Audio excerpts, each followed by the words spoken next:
마음이 드셨다면 구독, 좋아요 꼭 부탁드리겠습니다. 고맙습니다.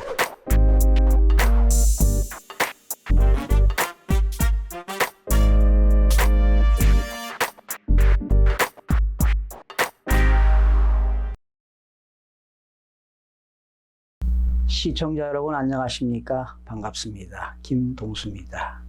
이 시간에는 지난 12월 8일 날이죠. 국회 본회의에서 부가가치세법이 개정된 내용이 통과되었습니다. 시행은 2019년 1월 1일부터 시행되는 부가가치세법 개정 내용에 대한 이유와 주요 내용에 대해서 여러분과 알아보는 시간을 갖도록 하겠습니다. 먼저 부가가치세법 개정된 제한 이유를 소개하겠습니다. 사업장을 추가로 개설하는 사업자가 있죠. 이런 사업자의 납세 편의를 높이기 위해 사업자의 과세 단위가 적용되는 과세기간 시점을 앞당기고 자영업자들을 지원하기 위하여 신용카드 등의 사용에 따른 세액공제 한도액을 확대시켰죠. 특히 영세 자영업자들의 납세 협력 부담을 완화하기 위하여 예정 고지를 부과하고 납부 면제 기준 금액을 상향 조정했습니다. 또한 소규모 사업자들의 세액 부담을 완화하기 위하여 관이 과세자에 대한 납부 의무 면제 기준 금액을 상향 조정하는 한편 국내외 사업자 간 과세 형평성을 높이기 위하여 국외 사업자의 부가가치세 과세 대상에 해당하는 전자적 용역의 범위를 확대하고 전자세금 계산서 발급 명세서를 전송하지 아니한 행위 등에 대한 가산세 부담을 완화시켰지요. 또 지방의 자주 재원을 확충하기 위하여 지방 소비세율을 인상시켰습니다. 사업자의 경영 비용 부담을 완화하기 위하여 최종 소비자를 상대로 하는 개인 제조업의 면세 농산물 등 의제 매입세액 공제율을 상향 조정하는 등 현행 제도의 운영상 나타난 일부 미비점을 개선, 보완하려는 것이라고 밝혔는데요. 그러면 부가가치세법 주요 내용을 하나씩 소개하도록 하겠습니다. 먼저 납세자 편의를 위한 제도가 개선이 되는데요. 어떤 개선인가 살펴볼까요? 사업자가 단위과세가 적용되는 과세기간이 개선됩니다. 여러분, 부가가치세의 과세기간은 1기는 1월 1일부터 6월 30일, 2기는 7월 1일부터 12월 31일까지가 되겠는데요. 자, 사업장을 가지고 있다가 또 새로운 사업장이 만들어집니다. 그러면 사업장이 하나인 사업자가 추가로 사업장을 개설하는 경우 종전에는 추가로 개설하는 사업장의 사업 개시일이 속하는 과세기간 다음 과세기간부터 사업자 단위 과세 사업자로 적용받을 수가 있었는데요.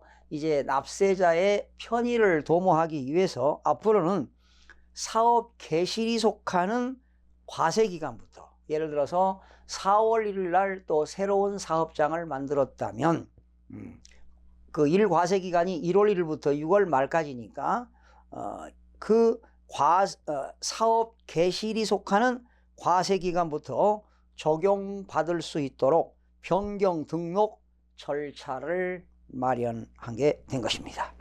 두 번째는 예정 고지 부과 납부 면제 기준 금액이 상향 조정이 됐는데요.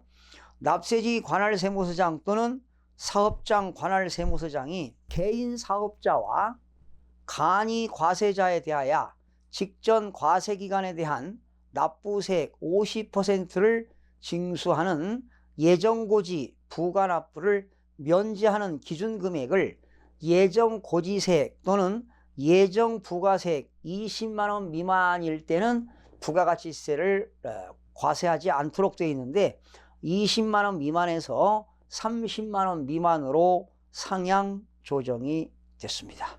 예. 그러니까 20만 원 미만일 때는 예정고지 부과를 면제해 줬거든요. 이것을 30만 원으로 확대 적용하게 됐습니다.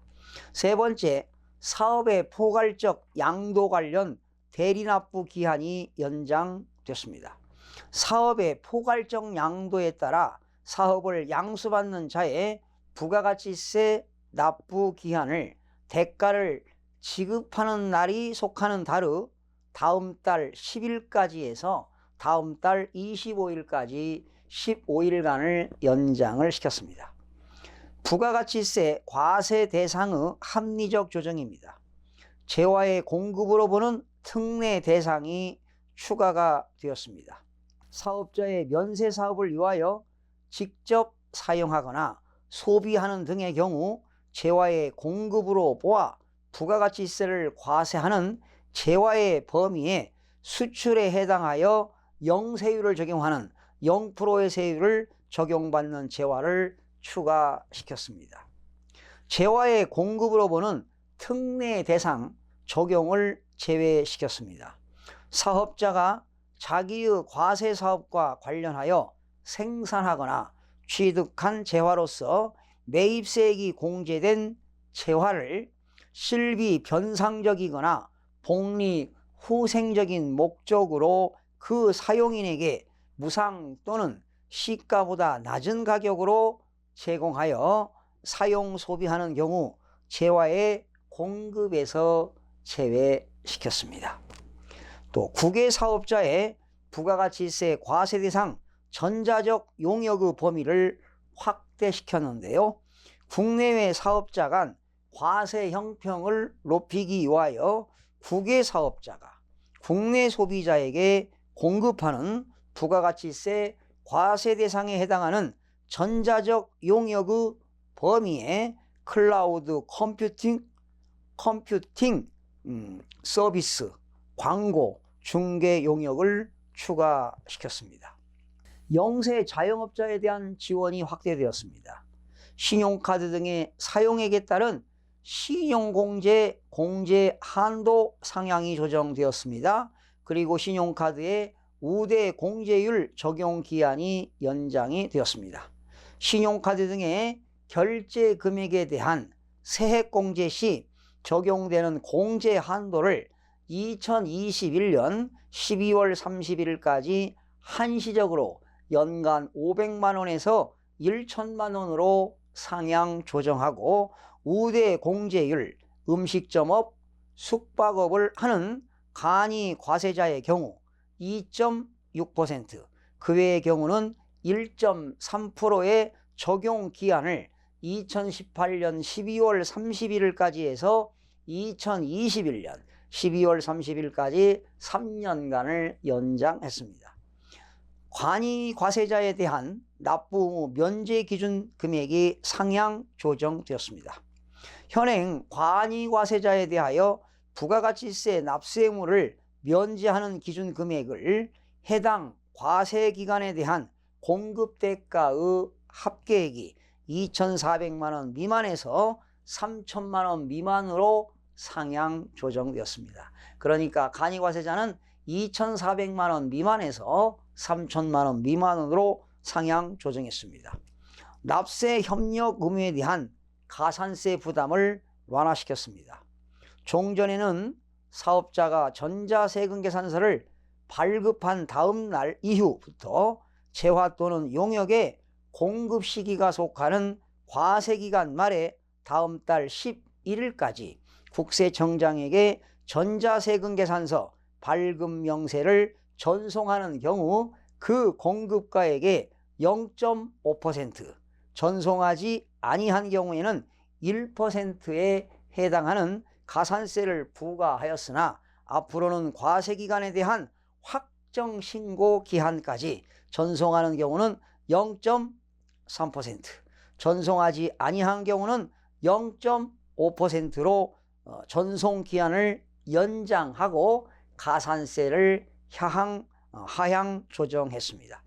사업자가 신용카드 매출점표 등을 발급받아 예정신고 또는 확정신고할 때 제출하지 아니하고 경정기관의 확인을 통하여 매입세액을 공제받는 경우 부과하는 가산세율을 공급가액의 1%에서 0.5%까지 하향 조정시켰습니다.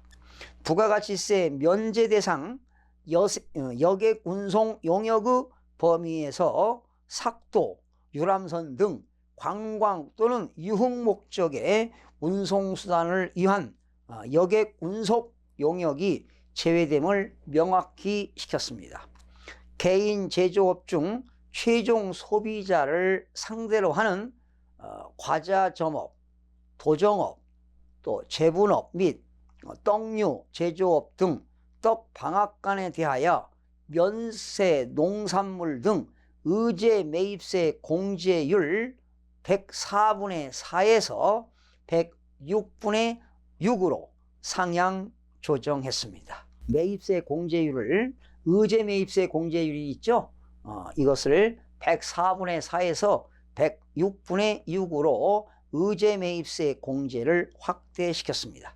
부가가치세 납부세액 중 100분의 11에 해당하는 지방소비세를 지방자치단체의 재정을 확충시키기 위해서 100분의 15로 인상을 시켰습니다. 그러니까 여러분들이 납부하는 부가가치세 속에는 지방소비세가 100분의 11이 있었는데 이제는 100분의 15로 확충이 되었습니다. 또한 부가가치세에 대한 과세 사무에 종사하는 공무원들은 납세 의무자가 질문 또는 조사 및 자료 제출 요구와 관련하여 직무상 필요한 범위 외에 그 권한을 남용해서는 아니 된다는 규정이 신설이 되었습니다. 이것도 지난 종합부동산세법에도 신설이 되었는데요. 역시 부가가치세법에도 과세 공무원들은 그 권한을 납세 의무자들에게 남용해서는 아니 된다는 내용들이 또 새롭게 부가가치세법에서도 신설이 되었습니다. 사실은 이 부가가치세법을 내용을 모르시는 분들은 이해가 좀 어려울 거고요. 또 부가가치세법에 대한 업무를 하시는 분들은 무슨 의미인지 충분한 내용을 이해했으리라고 믿어 의심치 않습니다. 오늘은 2019년 1월 1일부터 시행되는 부가가치세 주요 개정 내용에 대해서 여러분들과 함께 했습니다. 시청해 주신 여러분 대단히 고맙습니다. 다음 시간에 찾아뵙겠습니다.